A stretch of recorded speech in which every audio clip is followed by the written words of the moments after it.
The MoonSwatch has been a very interesting watch to own. It's one of the more unique watches I've been able to have on the wrist for a while, but the second you compare it to a true Speedmaster, you can instantly tell that it's just not quite what it could have been.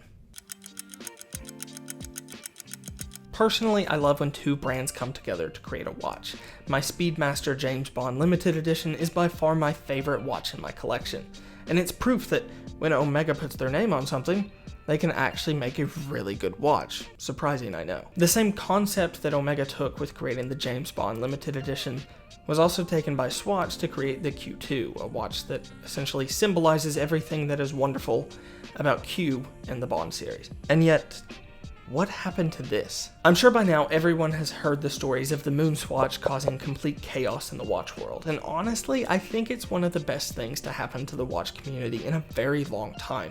It has been years since I remember a watch taking the public by storm like the MoonSwatch did, and it's proof that the marketing behind the watch was absolutely genius, and if you want to read more about how genius their marketing efforts were, be sure to check out the link in the description below. But today I want to talk about how this watch is so disappointing for what it is, and what I would really like to see if they ever created another MoonSwatch. So when the MoonSwatch came out, I was absolutely intrigued by its negative press. Everyone was saying that the crowds were unbearable and that the watch itself wasn't worth the hype.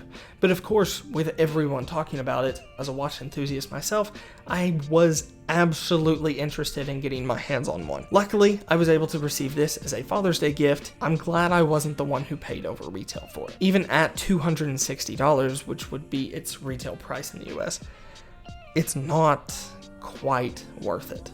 In fact, I have a watch from Swatch that is another collab piece that was nearly $100 cheaper and feels like it's made out of materials that cost 10 times the price. And I frankly don't understand why it had to be this way. Sure, for the price of $260, I didn't expect Swatch or Omega to put an automatic movement in it. In fact, I think if you were to make it too good of a watch, that's when the concerns about it devaluing the Speedmaster would come true. But if anyone has ever picked up a MoonSwatch and says the words, "it devalues the Speedmaster," I don't think they've ever actually held a real Speedmaster. When it comes right down to it, any person could pick up both of these watches and instantly feel the difference. This is a 90s Speedmaster, so we're talking about 20-something years older than this watch right here.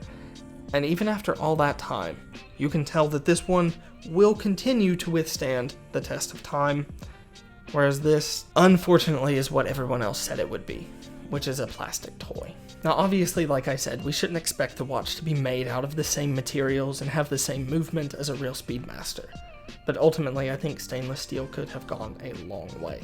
When it comes to watches, I'm normally not the most careful person. I'm not clumsy per se, but I definitely ding my watch on the door walking out, probably 3 times a week. When it comes to my Seamaster, I'm not really too concerned with it. When it comes to the MoonSwatch, I'm afraid anytime I wear it, something could go wrong. For some reason, owning this brand new watch almost feels similar to owning an antique car. It has all of the inner workings of a modern watch, and in a lot of ways, it looks better than most modern watches. But you know, the second you take it out, something's going to happen. The feeling of quality that you would expect from even Swatch Group is just not quite here. And considering this has both the Omega and the Swatch name on it, I'm genuinely surprised it went out the facility feeling this cheap. When you take a look at other watches that are available in the $260 range, and even less, there are so many better options. On top of the physical touch quality concerns, there's also the quality concerns of how it left the factory. Mine, for example, doesn't line up correctly. So the second hand doesn't line up with the bezel, which doesn't line up with the dial. Nothing lines up on this watch correctly, and it's honestly one of the most disappointing parts about it. If the second hand is not moving at all times, you can visibly tell that it is not centered, and it looks horrible. When I got the watch, everything that the original owner had when they purchased it was sent with it, including the box, the original packaging. The watch was still wrapped up inside the original packaging, and it even came with the original receipt. So I know the watch isn't broken. I know the watch isn't fake, but I'm just confused as to why it would leave the factory in this kind of condition. For the price of $260 or double or triple, depending on when you purchased one secondhand, it just doesn't make sense. This watch is not worth this amount. The entire watch market as a whole has had an insane amount of inflation over the past couple of years, but honestly, I think no other watch is a worse offender than this. But that's not to say everything about the watch is bad. I actually love that the mission to Mars, and specifically all of the different Moonswatches, have their own different characteristics and designs that take styling cues from old Speedmasters. I think this is probably one of the coolest brand collaborations to come out of any watch company in the past 10 years. And I hate that it was done so poorly, because I think had they actually tried, had they actually made this feel like a quality watch, even if it was still quartz, even if it didn't have the automatic movement from a real Speedmaster, which I can't expect at the price, I'm horribly disappointed that it's just as bad as it is. The design of the Moonswatches are fantastic, and another thing that I love about them is they made other people interested in watches again.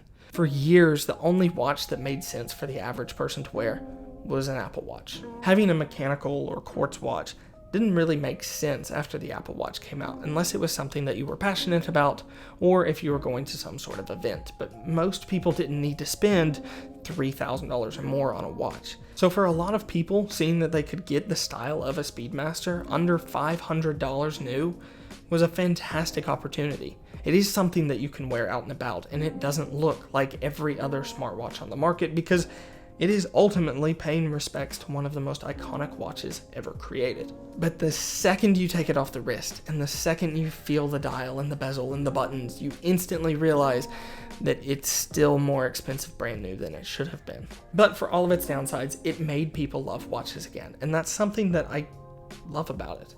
In fact, that's probably the best thing that has happened with the Moonswatch since it was announced. Creating hype around a watch again, getting average consumers interested in watches again, is something that the watch world has needed for a very long time. There are plenty of watch collectors collecting niche watches, but ultimately it is nice to see that the average person may know what a Speedmaster Moonswatch looks like. Watches are supposed to be fun and creative, and seeing two brands come together to create something that is both fun and creative has been really exciting. I just wish it would have been a little higher quality.